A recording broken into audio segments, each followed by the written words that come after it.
All right. This is the video where I go up against, I guess, Nathan Oakley's child group of flat earthers. Focuses on me and Bev Try Thinking. And essentially, the issue here is they're trying to redefine geometric terms, and they think that they can slip one by me, and it doesn't work. Whatever rules they have, they're not enforced, that's for sure. So, but that's my rule. Here's where I come in. You guys hear me okay? Yes, we Yeah. Yep. Yeah. Okay, so scientific proof. I'm able to see the northern. No. Celestial axis of. This is about the physical horizon. Okay, so right here we see that they're already trying to corral the conversation as to make it so that only their narrow counterpoints can be addressed. But I go along and play with them. But that's one strike right there against them. Physical edge. There's no such thing as a physical edge. What are you talking about? There is not. It's never been taught that. Oh yeah, beyond the curve. Beyond the curve. Just a minute. Do you have a radius? Now, this is where Bev continues his psychological, his very, I don't know, banal efforts at being psychologically manipulative. It's much more annoying than anything else because it's just too easy to see through, but he never seems to stop trying. So I don't know. I just, ignore it. The shape of the place you live on. I'm sorry. I'm still stuck on your first comment that I just debunked. There's no such thing as an edge.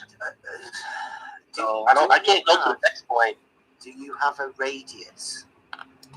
So he asks if I have a radius. Now he's asking if, I guess in a way he's asking if the Earth that I live on has a radius, and we've obviously covered this. So for him to bring it up, it's pointless, but this is the point of it all, is for them to raise pointless points in order to distract from their main failures. What I notice more than anything is how the rest of the group doesn't behave objectively. They don't really respond to the lack of significance of the questions that I'm being asked. Do I have a radius? Well, let's see. I'm about 6 feet tall. I guess my arm span is about 5 feet. What radius are you talking about, Ben? And by the way, I want to tell you, great job for not. Yeah, and if you notice, Quantum Eraser is in the group now. He's been, I guess, for the new batch of flat earthers that want to run this particular channel.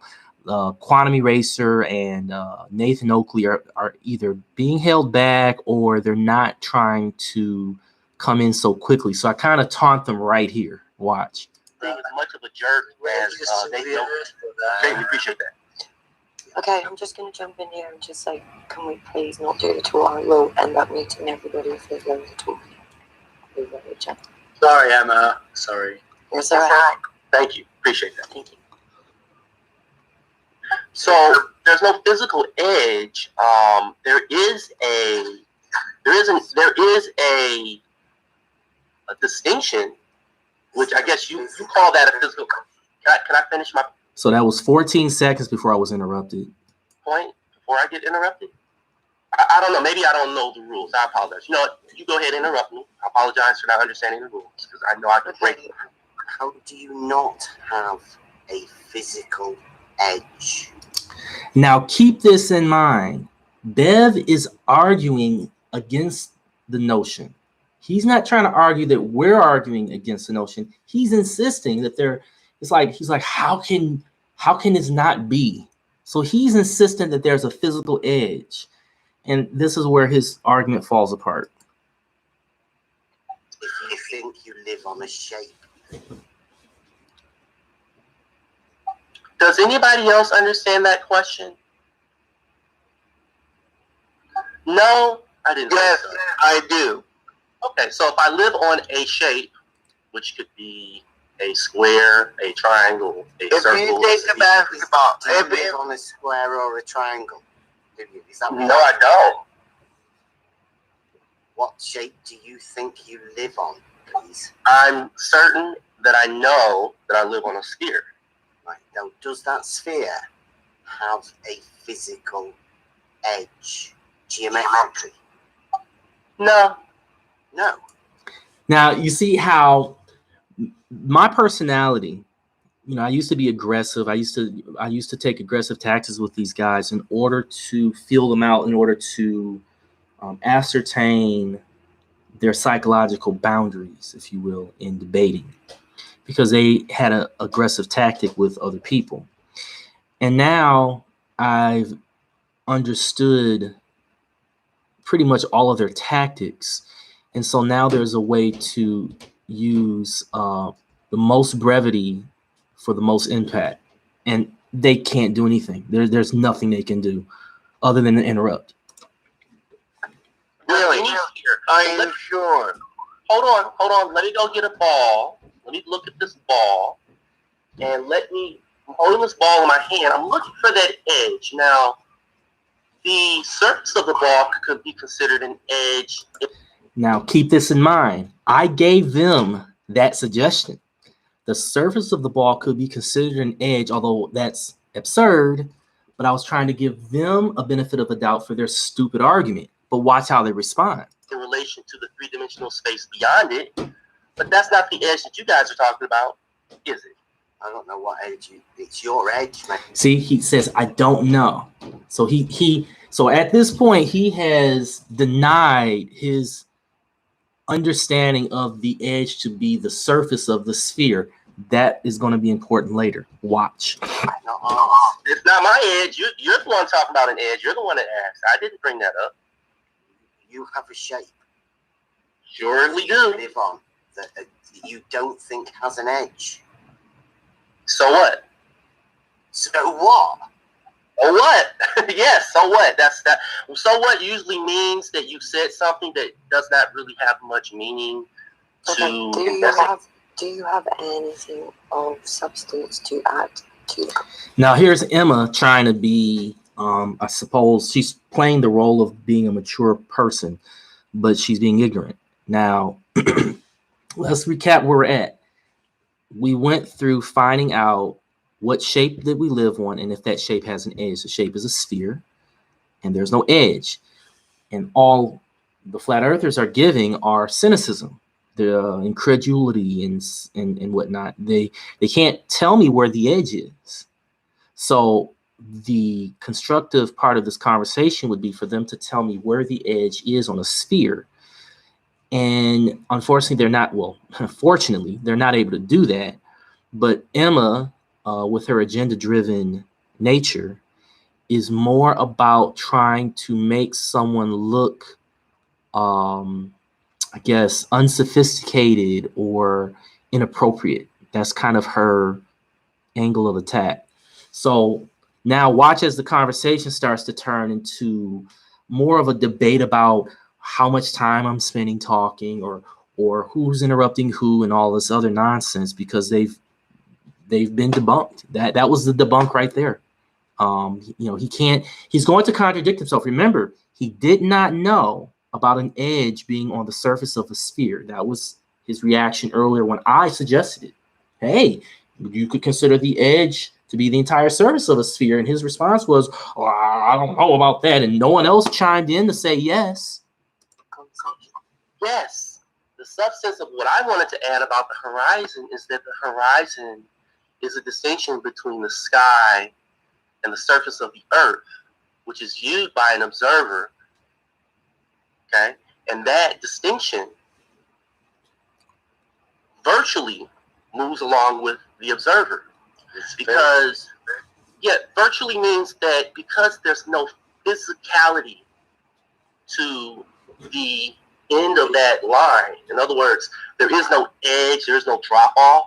Did you watch let me finish my point.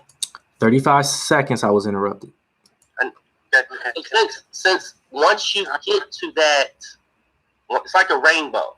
Once you get to where you think the rainbow is, or the edge continues to move on. So it's a virtual location. It does have a sense of time. Can I finish, please? So all of these flat Earth points that you guys have been hearing lately with this black swan were pretty much stolen from me as far as my explanation for how things appear on a globe. The rainbow, the whole thing. And they've been trying to use these arguments against our understanding of the Earth that we live on to say, oh, it's like a rainbow. It's like, well, where'd you guys get that from? You're stealing that from Flat and Destruction. You guys are some pretty unoriginal hacks. But you're misrepresenting and being inconsistent with it. So you're really just making it easier for you to be debunked. So let's continue. No, because you're just waffling on about something. No, I'm not waffling. I'm not. I said 30 seconds. Is 30 seconds too long to make a point, or what? You've took your 30 seconds. Yeah, it wasn't. I took my 30 seconds. I'm simply letting you know how much time has passed. I would say I should be given a minute at least. Oh. Have you watched Behind the Curve? I'm not going to go into whether or not I watched something. I want to finish my point. National Geographic. I want to finish my point, baby. Hey guys, maybe I don't understand the rules, but am I supposed to stop what I'm saying and then answer another question? Carry on. Okay, cool. Right. So anyway, make it short and concise, please. Yeah, that was concise. It was very concise. You interrupted. So in any event, since the sphere itself has no edge, right? The concept. They do have edges. Okay. Yeah. Tell me wait. I'll let myself be interrupted. Tell me, where's the edge of a sphere? Now, remember, earlier I said you could consider the entire surface of a sphere to be the edge, separating the surface itself from the space beyond, right? He groaned as if that was ridiculous, and no one else chimed in to agree with it. Now watch as they contradict themselves. It's geometric edge of a shape, isn't it?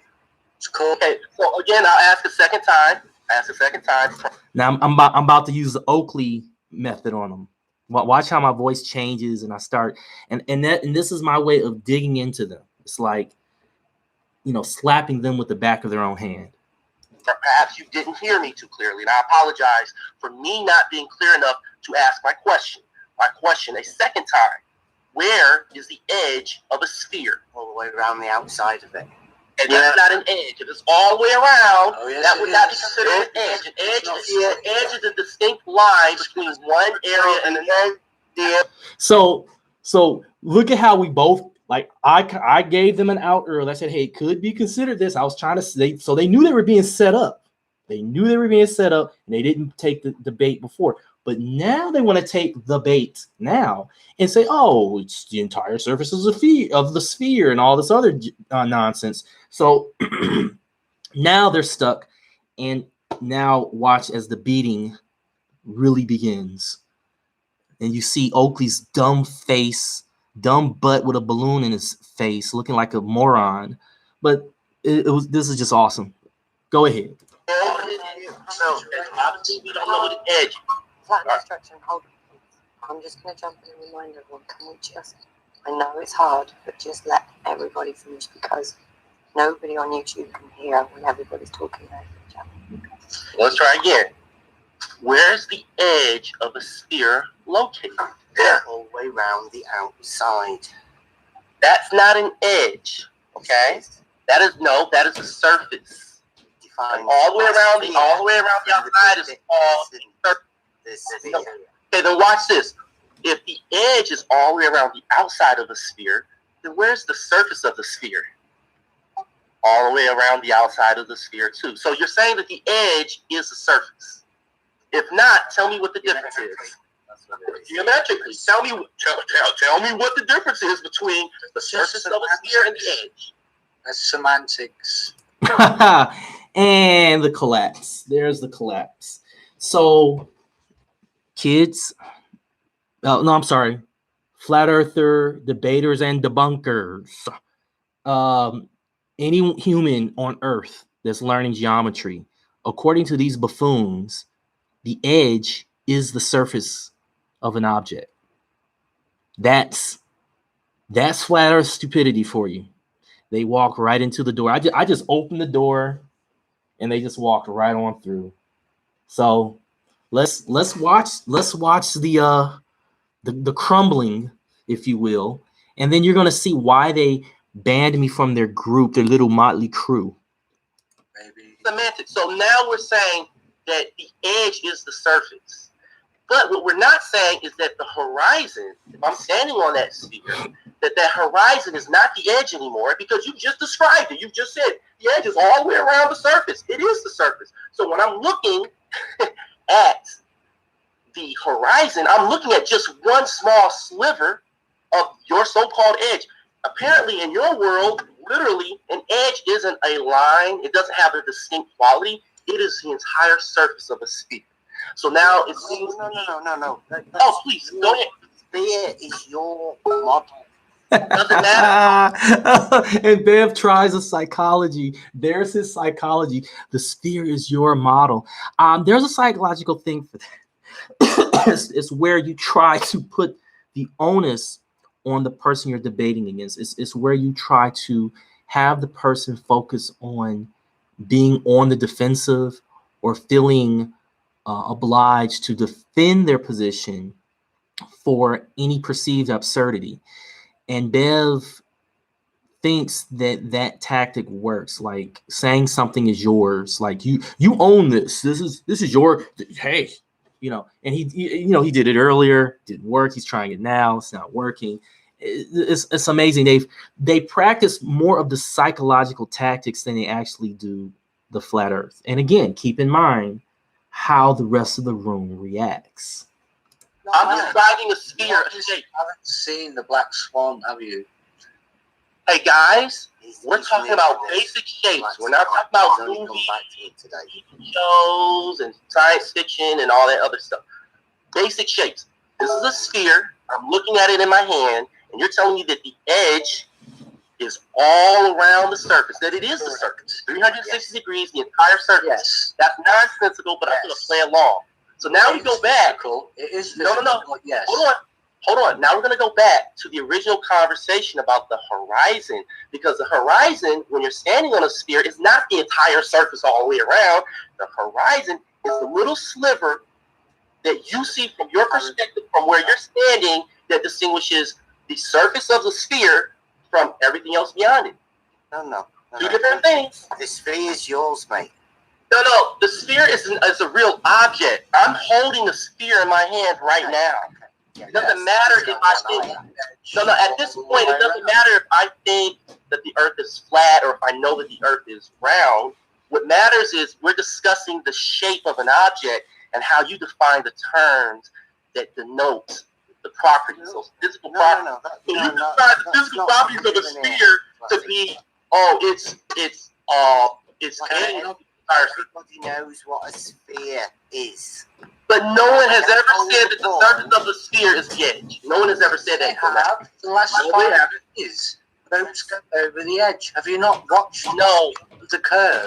No, here's what you're confusing. You're confusing your concept of an edge with the concept of a surface. No. You're the one that's confused, not us. And the thing is that here's a psychological thing here. No. I see us to be confused about the concept of an edge. When we know of an edge on a surface, the edge on a surface, Bev, the edge on a surface can be a place where there's a drop off.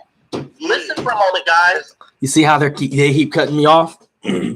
They are desperately trying to force their ad hoc their new concept of what an edge is, but then they try to jump back out of it. So they're trying to go back and they can't.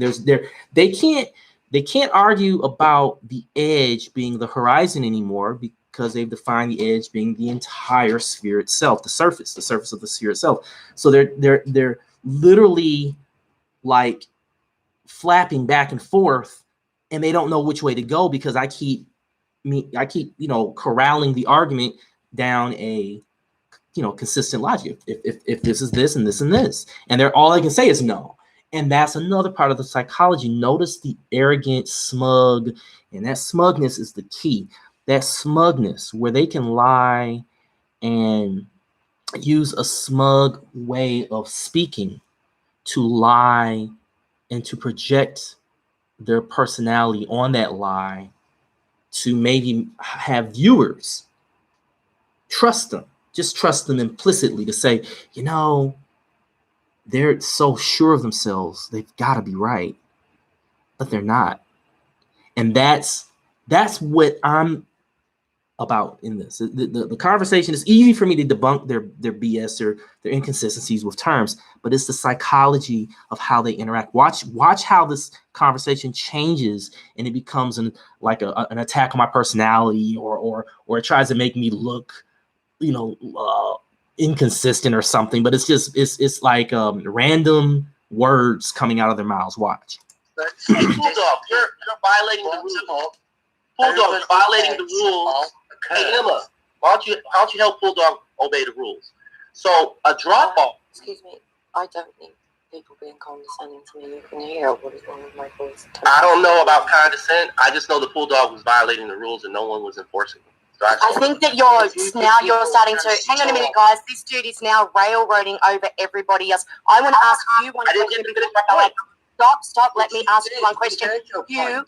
Excuse me. Have you tested the heliocentric model on Earth yet, mate? Have you got? Now you see, she just went into a totally different question.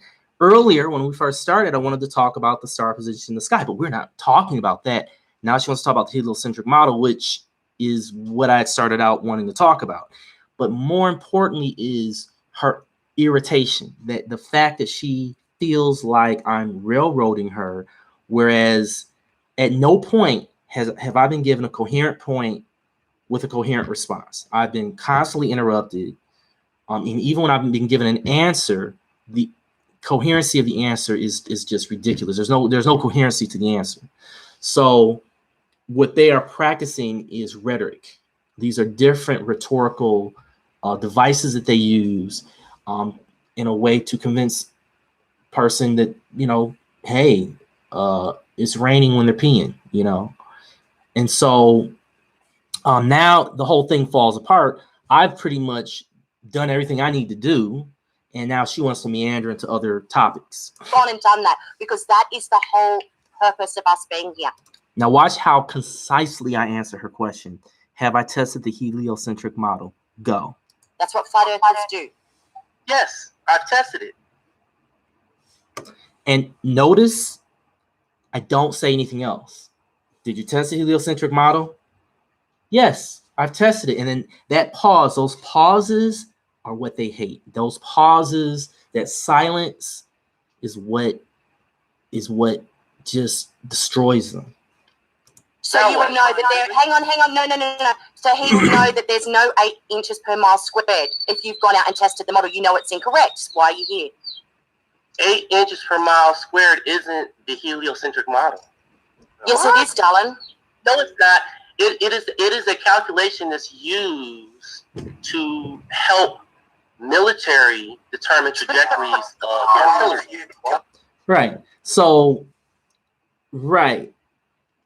they've been pushing a lie that the heliocentric model, not that you can determine some limited distance from your current location along a curved path with some pretty close to perfect accurate results, but she said the heliocentric model, and the heliocentric model does not use 8 inches per mile squared to calculate the circumference of the Earth or to project curvature beyond a limited distance. So I was right and she was wrong. But now watch how this whole thing falls apart, because I don't tolerate being lied to. Not with you. See you later. Now, if you want to disprove, yeah. See, they muted me at this point. He's gone. He's not saying anything. Talking rubbish. We'll carry on without him.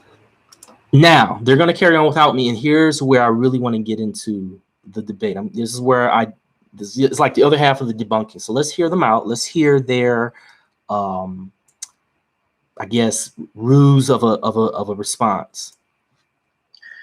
It's so flattened. I mean, I don't hate to. I don't want to burst your bubble, but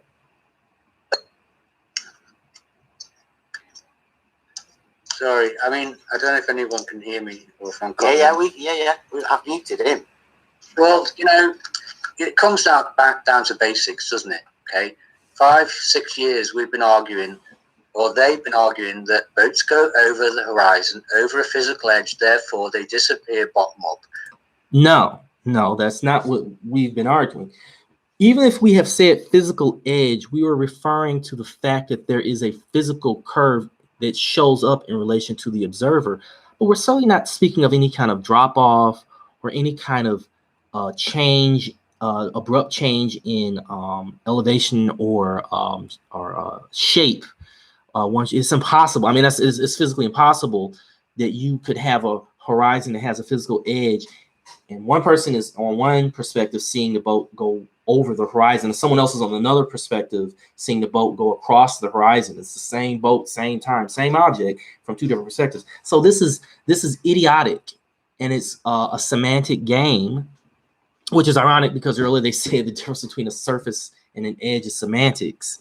So they're, in a way, trying to reverse engineer the science. They're trying to reverse engineer. They're trying to redefine the terms or the concepts, and it just becomes a mess. But let's hear them out. We've been saying perspective and the horizon is apparent, and they've been arguing for 5 or 6 years that this isn't true. Now, if you go back in time, the Wayback Machine, and you go to National Geographic, they did a hit piece called Behind. You're chopping. Yeah. Okay. I come in and out. I know my connection is so terrible. Through satellites, But anyway, the Behind the Curve documentary was a hit piece with Jaron Campanella from Globebusters saying that boats disappear and helicopters disappear over a physical edge. Okay, and now they're saying no, that edge isn't real. Yeah, because you looked at their comments and you took it so literally that you ignored the connotation. The physical edge is in relation to the observer. It's not an absolute object or an absolute position. It's not like the corners of a box or the sides of a box. That would be a physical edge that is absolute. And for us to have to qualify the term again and again, when the issue here is whether or not, okay, it would be like, do the globe earthers think that when a boat goes over the horizon, there's like this abrupt change in the slope of the curved earth? No. Do globe earthers think that as you're approaching the horizon, it's straight and flat, and then there's this curve? No. So when we're speaking of the physical edge, we're trying to distinguish that from your notion that there is an endless flat horizon with no change in elevation. We're trying to explain that there is an edge to the earth in relation to the horizon being flat. It may not have been, for you guys, the most articulate way to convey the message, but for you to sit up here and try to use a phrasing as a way to define what is being meant by someone else is a psychological manipulation on your part. But I'm more interested into how casually you talk, how blithely you tend to ramble on about this as if this is a settled aspect of the issue. And that psychology is the most damaging part of your philosophy. It is what you guys use to manipulate younger people, and it's a lie. It's funny that you guys call your videos what you do, because you're really talking about yourselves. The lies that control us is really your tactic of lying. How you tell a lie is really what this is about. I want to hear a little bit more, and then I'm going to wrap this up. It's apparent, so you can't have it both ways. This is your own people saying 5 years ago or 4 years ago, National Geographic, that boats and helicopters disappear over a physical edge at 2 or 3 miles or wherever it is. And now they're saying that's not true. We don't even have an edge. We can't even see the geometric edge. You can't have it both ways, guys. Yeah, so yeah, I wonder if they actually said physical edge or if they said the physical curve. But even still, we can clarify this now. The edge is a metaphor or it is a description of the distinctive area of the globe that you see before crossing over the horizon versus the area of the globe that exists after you cross over the horizon. It is virtual, it is transient. There is no physicality to this edge because obviously if there was, you would be able to touch it. You would be able to reach that point and you would be able to note a geometric distinction. Okay, so an edge you could say is a geometric distinction between one shape and another, or or a clear division between one shape and another. But the way you guys are doing it, you're simply it's like you're taking a word and you're trying to like hang an argument on the narrow definition of the word or the concept, which is different than what we have been explaining to you. Emma. Yes, I'm going to now play. If everyone can just bear with me, I'll let you know when we come back. I have to play this EmmaUK video for YouTube. And at this point, I mean, Nathan Oakley's a tool shed who, I mean, I debated him for 50 minutes. I triggered the hell out of him. And basically I debunked his concept of a necessary antecedent by insisting that it is not necessary. The concept of necessitation is a logical fallacy. In order for you to establish, and I didn't know about modus tollens and modus ponens at that time, but basically he's trying to establish a logical argument based upon faulty premises, I guess a faulty or an untrue antecedent statement that he simply says. It's like saying, well, if I can lie, if I can make the lie sound logical, that's just as good as the truth. So his necessary antecedents are actually untruthful statements, lies, falsehoods, and so forth. But if I like strawberries, then the earth is round. That kind of thinking or that kind of logic.